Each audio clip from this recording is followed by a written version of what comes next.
SSC কেমিস্ট্রির ষষ্ঠ অধ্যায় থেকে আসা ঢাকা বোর্ড 2023 সালের এই সৃজনশীলের সলিউশন করব। দেখো ক নাম্বার কি বলছে, ফরমালিন কি? ফরমালিন হলো মিথানেল বা ফর্মালডিহাইডের 30 থেকে 40% জলীয় দ্রবণ। বিষয়টাকে একটু বোঝার চেষ্টা করো। দেখো CH2 এই যৌগটার নাম হলো ফর্মালডিহাইড বা মিথানেল।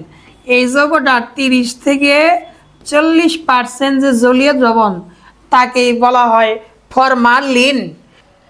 এখন চলো আমরা এই খ নাম্বার প্রশ্নের সলিউশন করি। খ নাম্বারে বলছে পারমাণবিক ভরের কোনো একক নেই কেন?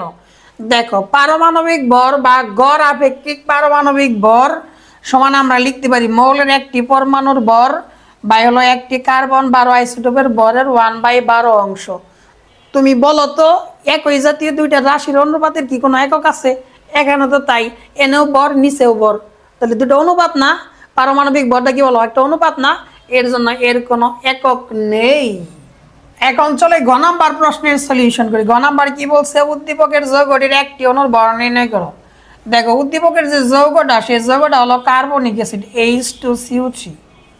এখন এই কার্বনিক অ্যাসিডের আমার কি বের করতে হবে বলো? এটার একটা অণুর ভর বের করতে হবে। চলো আমরা এই ঘ নাম্বার প্রশ্নের সলিউশনটা শুরু করে দেই। তাহলে গ নাম্বারের শুরুতে যে কাজটা করবা তা হলো দেখো যে কার্বনিক অ্যাসিডের আণবিক ভরটা বের করবা। বলো তো হাইড্রোজেনের ভর কত? 1, এর জন্য নিচে 2 আছে না, এর জন্য 2 দিয়ে গুণ করে দাও, প্লাস লিখে ফেলো। কার্বনের ভর কত বলো? 12, অক্সিজেনের কত বলো? 16, যা 16কে দেখেন 3 আছে না, 3 দিয়ে গুণ করে দাও, তাহলে কত আসে বলো? 2 + 12 প্লাস হলো 48, 3 × 48, তাহলে টোটাল কত হয় দেখো 62। এখন এটার মধ্যে তুমি যদি গ্রাম লেখো, কি লেখো? গ্রাম, তাহলে লেখা যায় 1 মোল। কেন 1 মোল লেখা যায়? কারণ আণবিক ভরকে গ্রামের প্রকাশ করলে লেখা যায় 1 মোল। আর 1 মোল যে কোনো পদার্থে 6.023 × 10⁻23টি যদি যৌগ হয় তাহলে এতটি অণু থাকবে। এখন আসো এটা থেকে জাস্ট আমরা সূত্রটা একটু সেট আপ করে নিই। তাহলে কি আমরা লিখতে পারি এভাবে? দেখো এভাবে কিভাবে লিখতে পারি, 6.023 গুণন 10⁻23টি অণুর ভর। অণুর ভর কত বলো? অণুর ভর হলো এই যে 62 গ্রাম, 62 গ্রাম। তাহলে আমাদের বের করতে বলছি একটা অণুর ভর, কয়টা বলো? একটা, তাহলে একটা লিখে ফেলো, একটি অণুর ভর। তাহলে 62কে জাস্ট কি দা ভাগ দিবা? 6.023 গুণন 10⁻23 দা ভাগ দিলেই কিন্তু হয়ে গেল।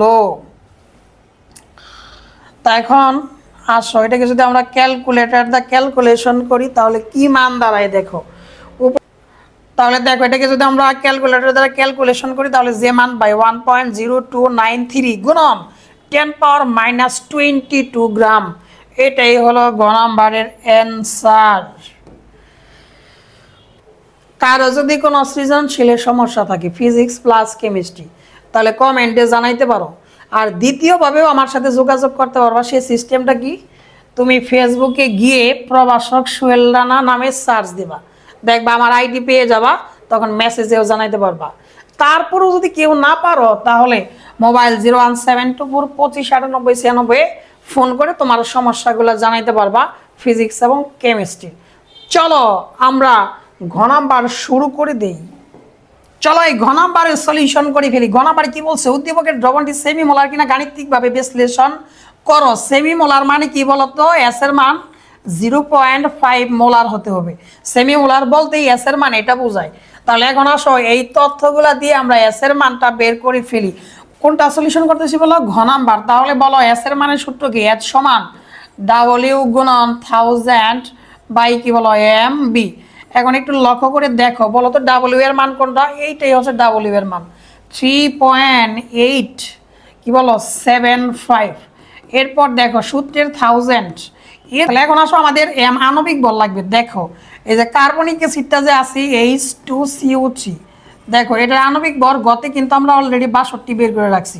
তাহলে জাস্ট এখানে 62 বসিয়ে দাও, গুণন বি এর মান আয়তন। দেখো আয়তন কিন্তু আমাদের অলরেডি দেওয়া আছে 125 ml, 125 কি বলো মিলিলিটার। তাহলে এটাকে যদি আমরা সলিউশন করি ক্যালকুলেটরে নিয়ে তাহলে কি মান দাঁড়ায় দেখো। আমরা ক্যালকুলেটর দিয়ে সলিউশন করি তাহলে কিন্তু আমাদের 0.5 আসছে। আর বলতো ঘনমাত্রা এস এর একক কি? মোলার। তাহলে যেহেতু সেমি মোলার দ্রবণ কিনা বের করতে বলছে, তাহলে আমরা অঙ্ক করেও কিন্তু প্রমাণ করলাম দ্রবণটা হলো সেমি মোলার। তার মানে উদ্দীপকের দ্রবণটি সেমি মোলার, এটা লিখে দিলেই এই বড় গ নাম্বার প্রশ্নের সলিউশন ফিনিশ। এর মধ্যে দিয়ে সবগুলা প্রশ্নের উত্তর হয়ে গেল।